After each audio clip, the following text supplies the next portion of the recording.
Hello everyone. In this video, I will show you how to use the Humana Spending Card.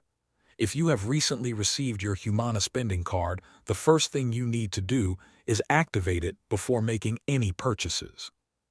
To activate your card online, go to the Healthy Benefits Plus registration page. Once you are on the website, follow the instructions displayed on your screen. You may be asked to provide information from your card and verify your identity. If you prefer to activate your card by phone, call the automated activation line at the number shown on the screen. TTY users can dial 711.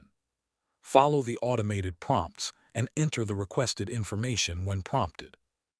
Once the activation is complete, your card will be ready for purchases. After activation, you can begin using your card according to the spending account or allowance included with your Humana plan.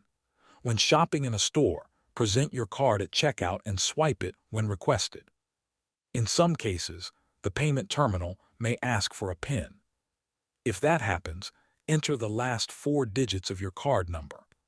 If needed, you may also be able to process the transaction as a credit purchase. For online purchases, enter the 16-digit card number shown on the front of your card during checkout. You will also need to enter the 3-digit CVV security code printed on the card. Complete the checkout process as you would with a standard payment card. Always make sure the items or services you are purchasing are eligible under your specific Humana plan benefits. Thanks for watching.